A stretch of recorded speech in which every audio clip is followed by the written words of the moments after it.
2026 সালে 100টি আসন দখলে নিয়ে হিমন্ত বিশ্ব শর্মা নেতৃত্বে পুনরায় সরকার গঠন করবে বিজেপি। আবারও মুখ্যমন্ত্রী হবেন হিমন্ত বিশ্ব শর্মা। হাইলাকান্দিতে অভিভাবক মন্ত্রী কৃষ্ণেন্দু পালের বড় ঘোষণা।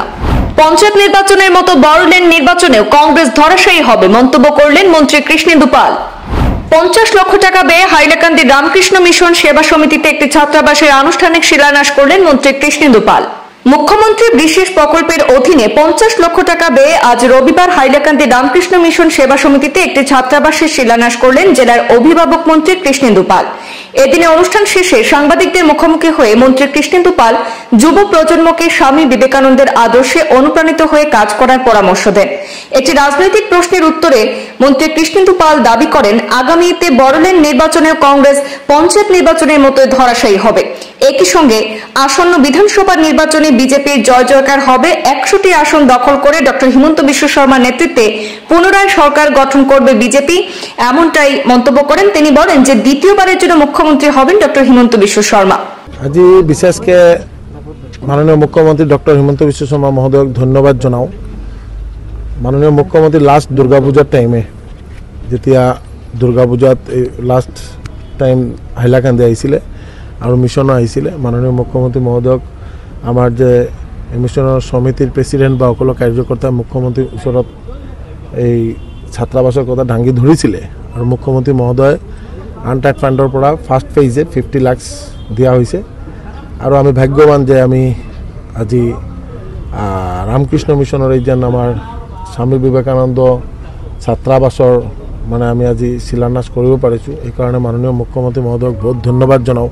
কাৰণ আজি বিশ্বৰ বুকুত স্বামী বিবেকানন্দ আমার মহারাজে যে আমার সনাতন ধর্মর যে প্রচারক হিসাবে বা আমার যে এই হিন্দু জাতির প্রতিষ্ঠাতা হিসাবে যেনকা গোটেই বিশ্বর বুকুত আজি দাঙি ধরিলে, তার কারণে আজি আমার গোটেই বিশ্বত মানে সনাতন হিন্দু এই যে ধর্ম এটার যে একজন প্রচারক হিসাবে যে কাম করে গৈছে, এটা মানে আজি গোটেই বিশ্বত আমার স্বামী বিবেকানন্দর নাম সকলে জানে।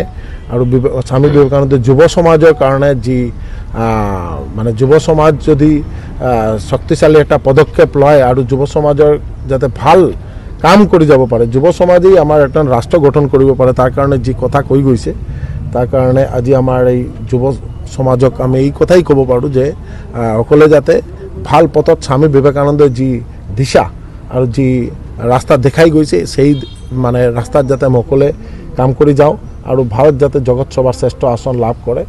2047 ভিতরত আমার মাননীয় প্রধানমন্ত্রী নরেন্দ্র মোদীজির যে একটা আগ্রহ বা যে একটা চিন্তাধারা যে আমার বিশ্বগুরু হব লাগে আর একটা বিকশিত ভারত 2047 যি টাইমলাইন আর যে ফ্রেম তৈয়ার করা হয়েছে, সকলকে আগ্রহ করিম যাতে সকলে মিলি আমরা ভাল কাম করিলে এটা আমি 2047 আগত আমি ভারত বিকশিত ভারত হিসাবে প্রতিষ্ঠা লাভ করি। গৌৰৱ গগৈয়ে কৈছে এবাৰ বিটিআৰ দখল কৰিব কংগ্ৰেছে, এই বিষয়ে ৰিয়েকশ্যন দিব। তেওঁলোকক পঞ্চায়তত দেখিলে আৰু বিটিআৰত তো তেওঁলোকে আৰু এটা বিগ জিৰ' পাব, তাতে কোনো সন্দেহ নাই।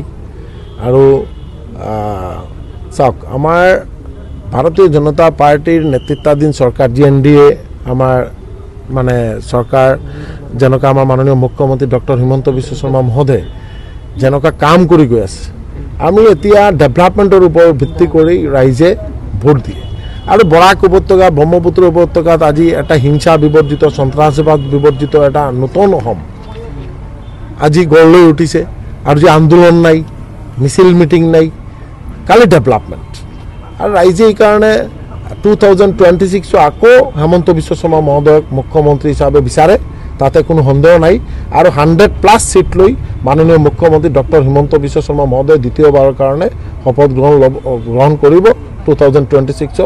আজি মই কৈ গ'লোঁ ৰামকৃষ্ণ মিশনৰ এই সেৱা আশ্ৰমো আপোনালোকে এই কাউণ্টিং যেদিন হ'ব, যেদিন ওথ গ্ৰহণ হ'ব, সেদিন মিলাই ল'ব।